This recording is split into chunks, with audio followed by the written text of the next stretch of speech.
Hello everyone, Charles Watts here, the Arsenal correspondent at Goal, joining you just after Mikel Arteta's press conference ahead of tomorrow night's big game at the Emirates. Arsenal versus Villarreal, Europa League semi-final, second leg. Arsenal with it all to do after that 2-1 defeat in Spain. And Mikel has been speaking about that match, about team news, about the protests that are planned outside the game, the possibility of the big sort of fans welcoming the team coach into the stadium, that sort of thing. So plenty to discuss on today's video. I thought I'd pop in here and just give my take on what Mikel had to say and some of the responses to the questions that came his way. But we'll start first of all with team news. He was a little bit coy on this. Mikel didn't really give too much away. The interesting thing is that he suggested that David Luiz has got an opportunity or a possibility of playing. Now, that would certainly be a surprise considering he limped off on Sunday with a hamstring issue. Even if it was a really minor one, you'd think playing on Thursday night would be a push for someone with a hamstring issue. But Mikel has certainly not ruled it out. He said, look, there is no update on the injury. He was feeling better yesterday. Let's see how he is today. We don't know the extent of the injury yet. When he was asked, is there a chance he could possibly play tomorrow night? He said, with David, it's always possible because he wants to be available. He's made an incredible effort to be in the position that he's in today. The fact he played against Newcastle was already a big bonus. He had surgery on his knee. So with David, you never know. Now, I would be very surprised if David Luiz played on Thursday night. I think this could well be a bit of mind games from Mikel ahead of the game. We saw him do it last Thursday night ahead of the first leg when he suggested, Lacazette, Tierney, and Luiz could all be available. None of them featured.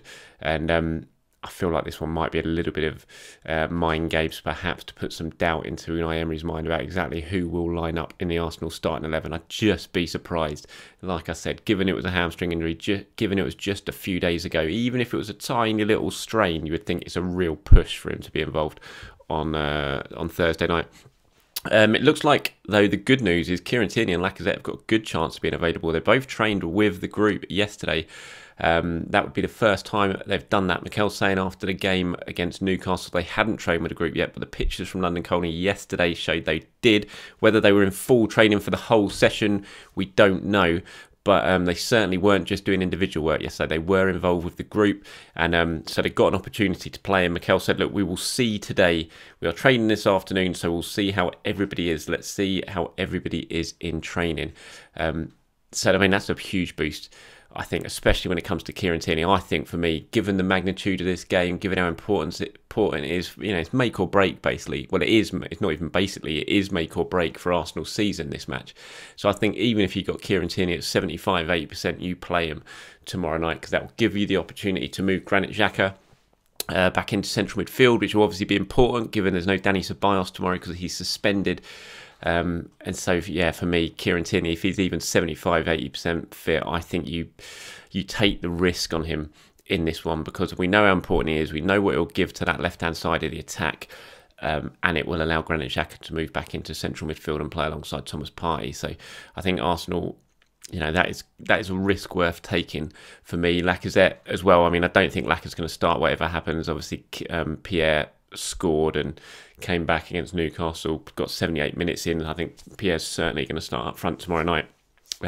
So I don't think it's quite so important, Lacazette, although it would be good to have him on the bench tomorrow because, well, he's been in good form this season. There's always a chance this goes to extra time, even penalties as well. So have Lacazette involved would be a big boost. But certainly if Kieran Tierney plays, then I think Arsenal are going to be a much stronger proposition down the left-hand side and in central midfield, because it will allow Granit Xhaka to move into his favoured area. So that is good news for Arsenal ahead of the team league. Certainly a little bit unexpected. I wasn't, given what Mikel was saying at the weekend, given we haven't seen them involved with the group at all, I'd pretty much ruled out in my head the chance of Kieran Tierney and Alexandre Lacazette featuring in this one. So that is certainly a big boost, and will hopefully make Arsenal a much stronger proposition tomorrow night at the Emirates.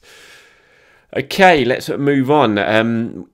I thought it was quite interesting what he had to say about the fans' protest tomorrow. I'm not sure if you've seen it, but on social media there is another sort of protest plan for tomorrow, a gathering plan. I don't think it's going to be anywhere near the scale that we saw against the Everton game. I think fans are very mindful of how important this match is to Arsenal's season. So I don't think we're going to be seeing a similar sort of thing that we saw against Everton, but there is still plans in place for another protest, but more specifically also a big sort of welcome for the team coach when it arrives before the game. Normally arrives 2 hours, 1.5 hours before kickoffs. Come down Hornsey Road, round the roundabout outside the Armoury, and then down Queensland Road and into the stadium that way. And there's plans with supporters for everyone to sort of line the streets and give the team a big sort of cheer into the stadium, like we kind of see with Liverpool and Manchester United at times. And Mikel was obviously asked about this and what he felt about it, and he said, I think that would be great. We've been missing them, the fans, so much. We need them, and for the players and the team to feel they are right behind them, supporting them. I think it's the 10th time the club has played a European semi-final, so it's a big moment for us. Hopefully we can have them closer than we have already had in the last few months. So Mikel's certainly very supportive of the big fans' welcome for the team. I think it'd be a good thing for the team, like Mikel says. They've kind of been so separated from the fans for so long now, to see thousands of people outside the Emirates cheering them into the stadium. Kind of like what the Villarreal fans did to Villarreal last week before the first leg would be a big boost for those players. So it'll be interesting to see the numbers that will be involved in that one.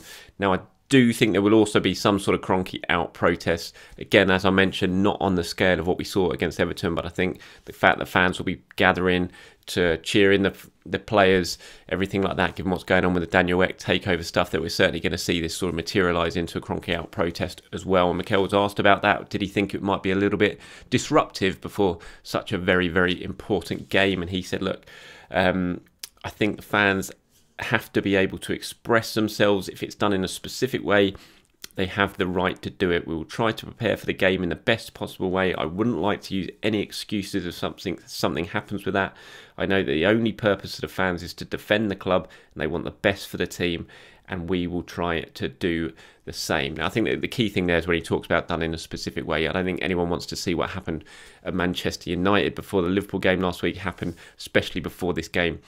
That would be so huge for Arsenal, because I don't think there's going to be any way of replaying this. Say something happened in a game and ended up getting called off. Not that I'm saying that would happen, but if it did, then I don't think there'll be any way of replaying it. I imagine Villarreal will just end up going through to the final, and no one really wants that, given the importance of what this means for Arsenal and Arteta for next season. So I think that's what he's talking about there when he's saying, you know, absolutely have every right to protest, but just do it in the right way. Don't let it spill over into anything more than just, you know, a peaceful protest, like we saw against the Everton game, which was, you know, on the whole a very very big protest, but done in the right way and in a peaceful matter.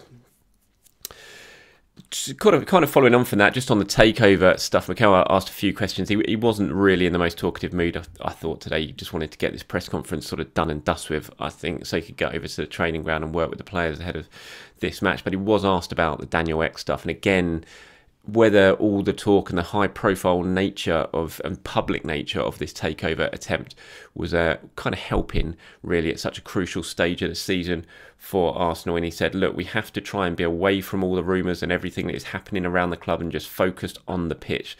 The best way to help the club is to be in the best possible position to win football matches and be competitive at the highest level. And I think that's very important. You've just got to separate. And I think it's pretty easy for Mikel and the team to separate when it comes to stuff. Perhaps not so much the fan protest, because, you know, that's the fans that's been in and around it all the time. But I think certainly the takeover stuff, I don't think you can really use that as an excuse for being distracted or for poor performances on the pitch. And I think Mikel knows that. You just got to separate yourselves from it. Like, what happens off the pitch. Whoever owns the club owns the club. But in terms of the players, they just got to focus on this match on Thursday, because nothing is more important than this game on Thursday for them, for Arsenal, and ultimately for the fans, because I think everyone wants to see Arsenal back playing in the top competition and competing with the very best. And if Arsenal are going to do that, they're going to need to win this competition.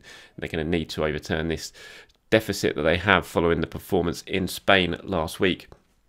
He was asked if he'd been speaking to anyone from Daniel Ek, because we know that Daniel Ek has reached out. He's spoken to the Arsenal Supporters Trust. Obviously, he's got the Invincibles in Henry, Vieira and Dennis Bergkamp on board, but Mikel saying he hasn't had any contact with Daniel Ek and the attempted takeover consortium. But that he said he's been in touch with the Kroenke family in the last week or so in a really convincing way, as he already said last week.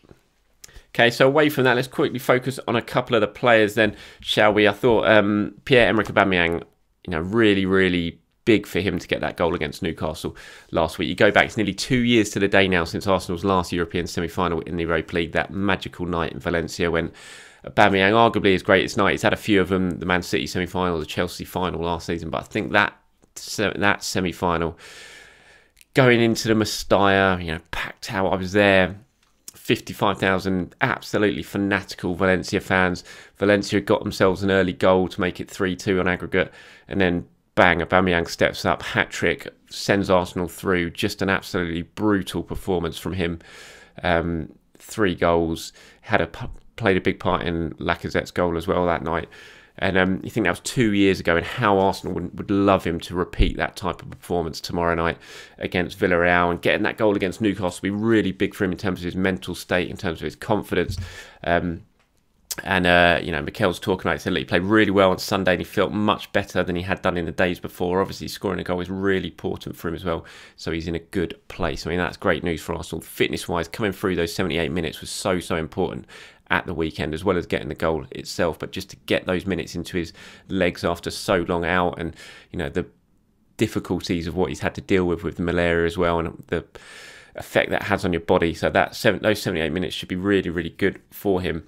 And it's a perfect opportunity really for Aubameyang to lay down a marker, because he has had criticism this season. There's no doubt about it. We'll be speaking to him at 2 o'clock today, actually, so keep an eye on my social media for quotes from Orbit on that, because he's doing a press conference with us, and it'll be interesting to see what he had to say. But plenty of criticism from fans, from pundits. I mean, Gary Neville and Jamie Redknapp have had a go at everything.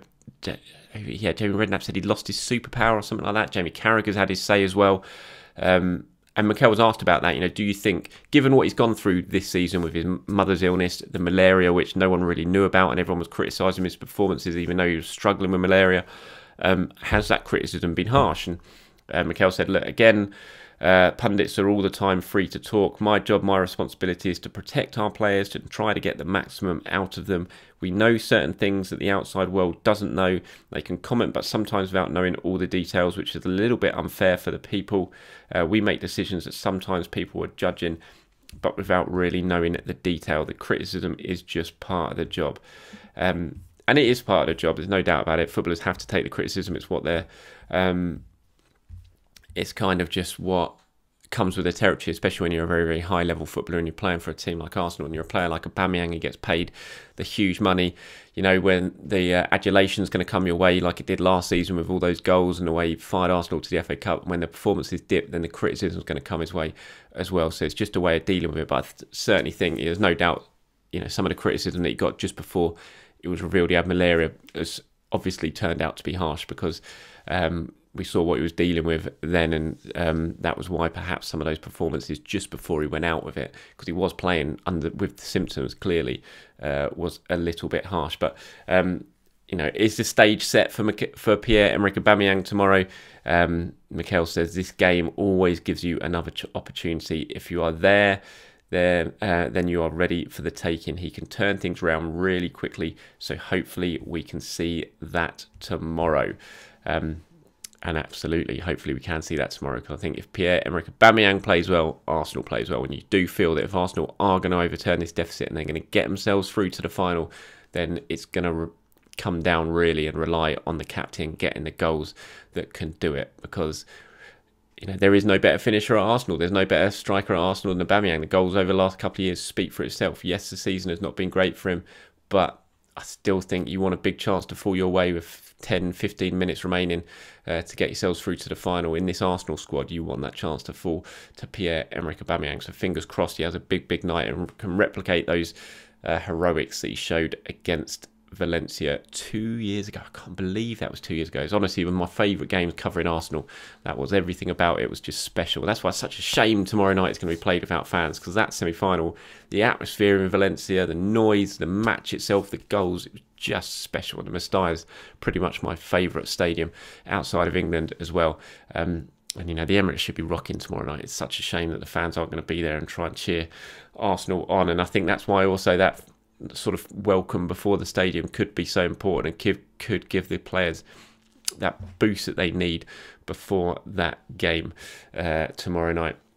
Okay, I won't go through my predicted 11 and things like that. I'll save that for tomorrow morning's video. I'll also look, as usual, kind of head to the big decisions that Mikel's got to make. And I think there are a couple of them. I've already touched on them, really. I think that left-back situation is going to be the really, really important one for Arsenal. I think it's going to be a straight one between Xhaka and Kieran Tierney. I can't but imagine that, say, Cedric's going to suddenly come into the equation, given he's been left out for so long now, and Mikel seems to have moved away from the idea of playing Cedric at left back.